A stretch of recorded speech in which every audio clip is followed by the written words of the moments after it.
मैं हनुमान साय कुमार से आचार्य हिंदी, राजकीय महाविद्यालय बेर, BA भाग प्रथम, विषय हिंदी साहित्य के सभी विद्यार्थियों का इस ऑनलाइन कक्षा में हार्दिक स्वागत है। हम विद्यापति का अध्ययन कर रहे हैं। विद्यापति आदिकाल के महत्वपूर्ण कवि रहे हैं। कल हमने उसके जीवन के बारे में कुछ जानकारी प्राप्त की थी, उसी क्रम में आज आगे अध्ययन करेंगे। विद्यापति बिहार के दरभंगा जिले के बिस्फी ग्राम के रहने वाले थे, जो उनको महाराज शिव सिंह जो उनके आश्रयदाता थे उनके द्वारा दान स्वरूप गांव भेंट किया था। बहुत दिनों तक वहाँ रहे और जब अंग्रेज आए तो उन्होंने वहाँ से उनको निकाल दिया और उनका जो भेंट पत्र था उसको स्वीकार नहीं किया और वो फिर सूरत चले आए। तो विद्यापति के जो पूर्वज थे वो सूरत में जाके रहने लगे। ये गणपति ठाकुर संस्कृत के प्रकांड विद्वान थे और उनके सुपुत्र थे। ये अपने पिता के साथ राजभवन में जाते थे और बाद में प्रकांड विद्वान बन गए। तो हिंदी में इनकी 3 रचनाएं महत्वपूर्ण हैं, जिनमें कीर्तिलता, कीर्ति पताका और विद्यापति की पदावली। ये विद्यापति की जो पदावली है वो सबसे ज़्यादा प्रसिद्ध रही है। इसकी जो कोमलकांत पदावली है, मधुरता है, उसमें गेयता और संगीतता और जिस तरह का इनका वर्णन है, जो उसमें एक तरह से जो भाव में लोक है, उसका हमें इसमें दर्शन होते हैं। 2-3 बातें हैं वो बहुत महत्वपूर्ण हैं। 2 इनके संबंध में जो किंवदंतियां थे वो तो मैंने आपको बताई दी थी। और इनके जो मुख्य आश्रयदाता थे वो राजा शिव सिंह रहे हैं। उनकी छत्र छाया में रहकर इन्होंने अधिकांश पदों की रचना की है। और राजभवन में महाराज शिव सिंह और उनकी जो अर्धांगिनी लक्ष्मा देवी, महारानी लक्ष्मा देवी, और पूरा जो जो इनका राज दरबार था, उसके जितने भी सभासद थे सब उपस्थित होकर इनके पदों को सुनते थे। और महाराज शिव सिंह बहुत प्रसन्न हुए। केवल बिस्फी नामक ग्राह में इनको जागीर में नहीं दिया, बल्कि प्रचुर मात्रा में संपत्ति देकर सांसारिक झंझटों से इनको मुक्त कर दिया। विद्यापति ने सोचा कि महाराज ने मुझे इतना कुछ दिया है, अब मैं इनके लिए क्या दूं। बदले में उनका और उनकी धर्मपत्नी लक्ष्मी देवी का नाम अपने पदों में देकर मुझे अजर अमर बना दिया। उन्होंने कहा कि महाराज मेरे पास कुछ है नहीं, लेकिन मेरे पदों में आप दोनों का मैं नाम दूंगा। और इस तरह उन्होंने उनको अजर अमर बना दिया।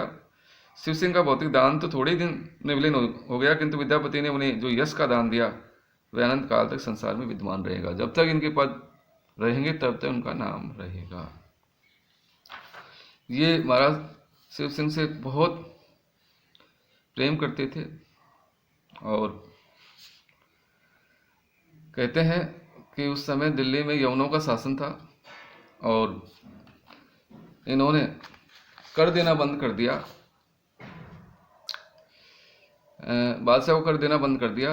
और दिल्ली के बादशाह ने जो यवन शासक था इनको बंदी बना लिया।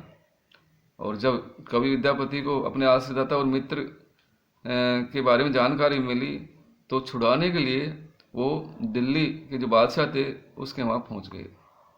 उन्होंने अपनी जो कवित्व शक्ति था उसका बखान किया और बादशाह से ये भी कहा कि मैं अदृश्य काव्य की रचना भी करता हूँ। जो चीज़ सामने नहीं है ना, जिसको मैंने देखा नहीं, उसकी मैं रचना करता हूँ।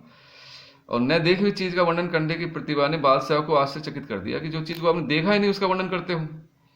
उसने कवि से वादा किया, यदि तुमने ऐसी कविता की रचना कर दी तो मैं तुम्हारे मित्र को कैद से मुक्त कर दूंगा। बादशाह ने आज्ञा दी कि इसी समय स्नान करके आई हुई नारी का वर्णन करो। कवि ने तत्काल सद्य स्नाता का वर्णन करते हुए गाया। कामनी करई स्नाने, हेतई हृदय हने पंचमाने, चिकुर गरई जलधारा, जन्मुख शशि डर रहो अंधियारा।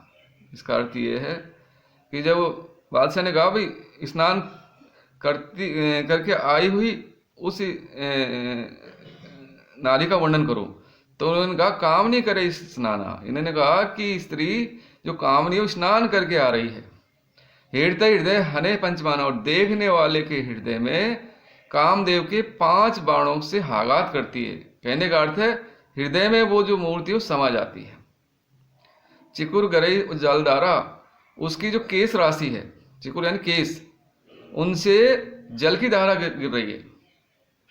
जनिमुख शशि डर रो अंधियारा, उसको देखकर ऐसा लगता है कि मानो मुख रूपी चंद्रमा के डर से अंधकार रो रहा हो। इस तरह का उन्होंने, पद तो पूरा था लेकिन 4 पंक्ति आई इसमें, मैंने आपको बता दी। इस तरह वर्णन किया और राजा को, उस बादशाह को बड़ी प्रसन्नता हुई। फिर उसने सोचा, बादशाह संतुष्ट नहीं हुआ। उसने शायद ये सोचा कि इसने सद्य स्नात सुंदरी को पहले कभी देखा होगा, अतः उसने कहा कि ये तुमने जो वर्णन किया है ये सही नहीं है। फिर उसने कहा विद्यापति को एक संदूक, लकड़ी की संदूक में बंद कर दिया और कुएं में उल्टा लटका दिया, और एक दासी को आज्ञा दी कि तुम कुएं की मुंडेर पर नीचे झांकते हुए अग्नि जलाओ। सुंदरी ने ऐसा करने पर विद्यापति को आदेश दिया गया कि वह अपने काव्य प्रतिभा से बताया कि अब क्या हो रहा है। तो वो सद्य स्नाता का जो वर्णन किया था उससे तो राजा संतुष्ट नहीं हुआ, लेकिन दूसरा एक प्रयोग किया उसने कि उसको एक संदूक बंद करके और कुएं में उल्टा लटका दिया और नीचे आग जला दी और कहा कि अब बताओ क्या हो रहा है। तो विद्यापति ने फिर गाया, सुंदरी निहुर फूकल आगे, तोहर कमल भ्रमर मोर देखल मदन उठल जागे। वही दृश्य का वर्णन कर दिया जैसा था, और बादशाह बड़ा प्रसन्न हुआ और शिव सिंह को उसने अपने कैद से मुक्त कर दिया।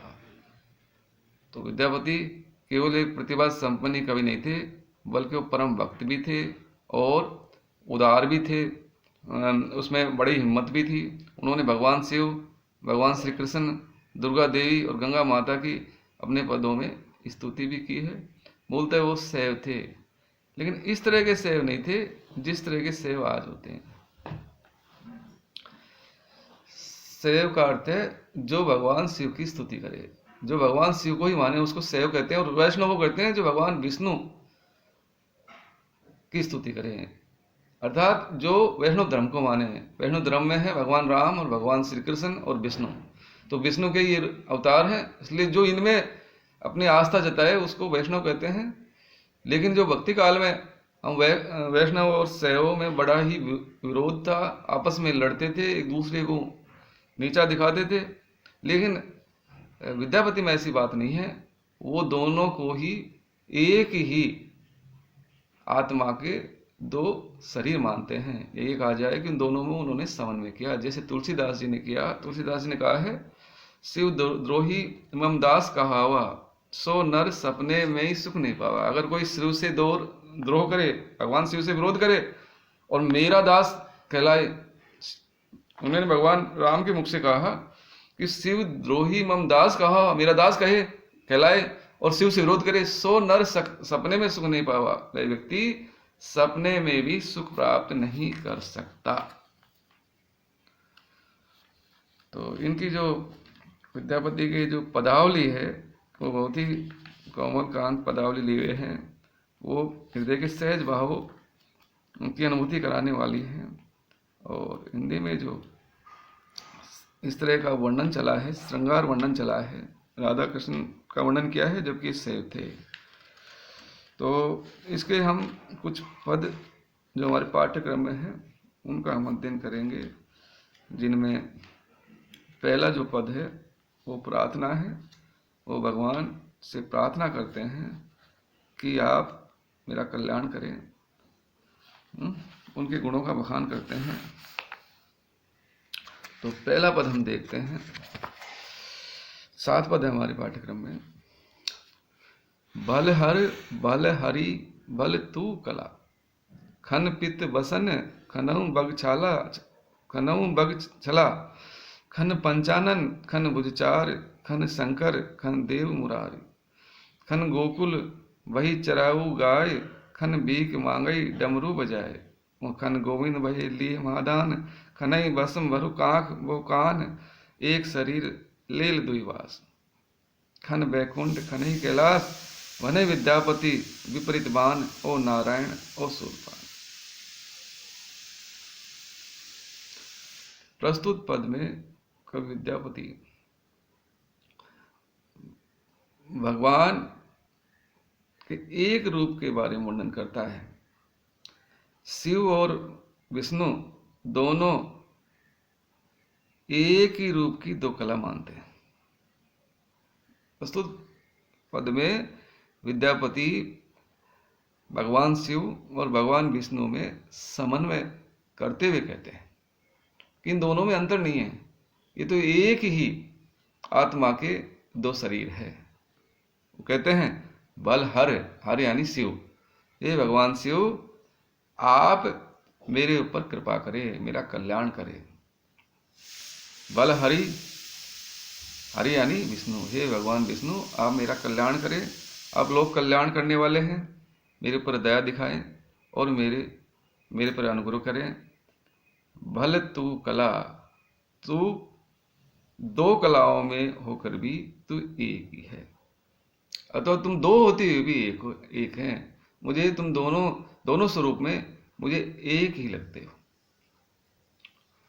खन पित बसन खनई पताला, तुम कभी तो पीले वस्त्रों में सुशोभित होते हो, क्योंकि भगवान विष्णु पीताम्बर धारण करते थे, पीले वस्त्र धारण करते थे। खन यानी प्रत्येक क्षण पीताम्बर धारण करते हो। हे भगवान तुम विष्णु रूप में तो पीताम्बर धारण करते हो, बसन यानी वस्त्र, खनई बगचाला, और शिव रूप में बाघ की जो चरम है उसको अपना वस्त्र बनाते हो। बगछला का अर्थ है बाघांबर धारण करने वाले हो। बग यानी बाघ, जो चीता होता है ना, उसकी छला यानी छाल, चरम, तो बगछाला को धारण करते हो। शिव रूप में तो तुम बगछाला धारण करते हो, बाघांबर धारण करते हो, और विष्णु रूप में तुम पीले वस्त्र धारण करते हो। तुम्हारी जो कला है दो रूपों में दिखाई देती है, मुझे दो रूपों में दिखाई देती है, लेकिन मूलतः तुम एक ही हो। खन पंचानन, और शिव रूप में तो तुम 5 मुखों को धारण करते हो। पंचानन शिव का एक नाम है, 5 मुख धारण करने वाले। हे भगवान तुम शिव रूप में तो 5 मुख धारण करने वाले हो, खन भुजचारी, लेकिन तुम विष्णु रूप में 4 भुजा धारण करने वाले हो। लेकिन तुम दोनों में कोई अंतर नहीं हो, तुम दोनों एक ही हो। खन शंकर, तुम कभी तो शंकर कहलाते हो, भगवान शिव के रूप में लोग तुम्हें पुकारते हैं। खन देव मुरारी, हे देव हे भगवान, और कभी तुम मुरारी नाम से जाने जाते हो। तुम दोनों में कोई अंतर नहीं है, तुम मूल रूप से एक ही हो। तो कबीर जैसे एक की शुरुआत की स्थापना की थी, जो इस्लाम धर्म है उसमें एक ही ईश्वर को माना जाता है, लेकिन हिंदू धर्म में भगवान के अनेक रूप हैं, लेकिन यहाँ विद्यापति उन दोनों को एक ही मानते हैं। खन गोकुल वही चराऊ गाय, हे भगवान तुम कभी तो गोकुल में जाकर गाय चराते हो, श्री कृष्ण के रूप में गाय चराते हो, गोचारण करते हो, लोक में अनेक प्रकार की लीलाएं करते हो। खन भीख मांगई डमरू बजाए, और कभी तुम शिव रूप में डमरू बजाकर भीख मांगते दिखाई देते हो। मूल तो तुम एक ही हो, चाहे तुम शिव रूप में हो चाहे विष्णु रूप में हो, लेकिन तुम दोनों में कोई अंतर नहीं है। तुम दो कलाओं में दिखाई देते हो, दो रूपों में दिखाई देते हो। तो भगवान शिव भीख मांगते हुए या डमरू बजाते हुए लोक में दिखाई देते हैं। उनकी लीलाएं लोक प्रसिद्ध है, वो डमरू बजाते हैं और उनके पास कुछ भी नहीं है। खन गोविंद भये, हे भगवान कभी तुम गोविंद रूप में जाने जाते हो, लिए मादान, और कभी महादानी के रूप में जाने जाते हो। लिए मादान क्योंकि भगवान शिव महादानी कहलाते हैं, औडर दानी, आस्तोष, बहुत ही थोड़ी सी देर में प्रसन्न होने वाले, और प्रसन्न हो जाए एक बार सब कुछ दे देते हैं। तो लिए महादान जिन्होंने लोक कल्याण के लिए विष को ही अपने कंठ में धारण कर लिया था। जब समुद्र का मंथन हुआ तो उन 14 रत्नों में विष भी निकला था, कालकूट, और उस कालकूट के प्रभाव से जब निकाला उसको तो पूरा संसार जलने लग गया था। तो लोक कल्याण के लिए उन्होंने उसको अपने पी गए, उसको कंठ में धारण कर लिया। लिए महादान तो महादानी हो, एक तरफ तो गाय चराते हो ब्रज में जाकर, एक तरफ महादानी हो, सब कुछ देने वाले हो। खनई बसम भरुक आंख और कान, और कभी क्षण भर में राख को अपने बगल में और कानों में मल लेते हो, राख रमा लेते हो अपने शरीर पर। एक शरीर लेल दुई वास। हे भगवान, तो मूल रूप से एक शरीर में दो जगह लेल यानी लीन रहते हो, दुई वास, एक आत्मा है, मूल तो तुम एक स्वरूप हो, लेकिन दो में वास करते हो, दो शरीर में वास करते हो, एक होकर भी दो शरीर में निवास करते हो। खन वैकुंठ खनी कैलाश, कभी तुम वैकुंठ में पहुंच जाते हो, वैकुंठ में विश्राम करते हो, और कभी कैलाश में पहुंच जाते हो। हे भगवान विष्णु तो वैकुंठ में रहते हैं, और भगवान शिव कैलाश में साधना करते हुए दिखाई देते हैं, ध्यान लगाते हुए दिखाई देते हैं। बने विद्यापति विपरीतवान। विद्यापति आगे बोलते हैं, कहते हैं, वर्णन करते हैं कि हे भगवान, तुम दोनों रूपों में अलग अलग स्वभाव है। तुम दो रूपों में दिखाई देते हो, और दोनों जो रूप है वो विपरीत स्वभाव के हैं। वो नारायण और शूलपान, कभी तो तुम नारायण के रूप में जाने जाते हो, और कभी शूलपान, शूल का अर्थ है त्रिशूल, जिनके हाथों में त्रिशूल, उसको शूलपान कहते हैं। तो कभी तुम त्रिशूल धारण करने वाले हो। इसलिए हे भगवान, आप मेरे ऊपर कल्याण करें, मेरे ऊपर कृपा करें, और आप तो लोक कल्याण करने वाले हैं, सबका भला करने वाले हो, सबका हित साधने वाले हो। और मेरी प्रार्थना है कि आप मेरे ऊपर कृपा करें, आप मेरे ऊपर सीधी नज़र डालें, जिससे मैं अपनी रचना को निर्विघ्न समाप्त कर सकूं। तो ये प्रार्थना की है। ये जो पदावली रच रहे थे विद्यापति, तो प्रारंभ में इस तरह भगवान से प्रार्थना करते हैं। भगवान शिव और विष्णु दोनों का ध्यान लगाते हैं और कहते हैं कि तुम दोनों एक ही हो। वो कहते हैं कि शैव और जो वैष्णव है, इन दोनों में कोई अंतर नहीं है, मूलतः एक ही जो आराध्य है उसको दो रूपों में उसका ध्यान करते रहते हैं। मैंने भी कुछ ऐसा ही किया है, इसलिए मेरे ऊपर कृपा करें। तो यहाँ पर मंगलाचरण है, इस पद में मंगलाचरण है। और मंगलाचरण 3 प्रकार के होते हैं, जैसे आशीर्वादात्मक, नमस्कारात्मक और वस्तु निर्देशात्मक। इसमें वस्तु का निर्देश नहीं किया, इसमें उन दोनों के, इसमें एक तो आशीर्वाद कि मेरे ऊपर आशीर्वाद दीजिए, मुझे आशीर्वाद दीजिए, तो कभी भगवान की स्तुति कर रहा है और आशीर्वाद के लिए कर रहा है, मेरे ऊपर कृपा कीजिए, क्योंकि आप तो लोक कल्याणकारी हैं। तो आशीर्वादात्मक। और दूसरा है आशीर्वाद नमस्कारात्मक वो गुणों का बखान किया है। तो कभी अपने आराध्य देव की स्तुति करते हुए उनके गुणों का बखान करता है। इसमें दो मंगलाचरण हैं, एक तो आशीर्वादात्मक, दूसरा नमस्कारात्मक। और दोनों रूपों में कवि ने अपने आराध्य देव की स्तुति की है, शिव रूप में और कृष्ण रूप में। वो शैव होते हुए भी, शिव उपासक होते हुए भी, क्योंकि भगवान शिव की उपासना करने पर इनके पिता को पुत्र मिला था, उनका जन्म हुआ था, इसलिए वो शिव शुरू से ही शैव उपासक थे। लेकिन वो भगवान विष्णु में भी पूरी आस्था रखते थे। ये पद भक्ति भावना पर आधारित है, और बिहारी के एक दोहे से इसकी हम तुलना कर सकते हैं। मेरी भवबाधा हरो राधा नागर सोय, जातन की जाही परे श्याम हरि दुति होय। इससे आप भावसाम करते हो, वहाँ भी मंगलाचरण है और यहाँ भी मंगलाचरण है। ध्यान से इसको पढ़ना, इस पद को, और कोई बात समझ नहीं आए तो मुझसे आप पूछ सकते हैं। अगले जो पद है वो हम अगले कालांश में उनका अध्ययन करेंगे। धन्यवाद।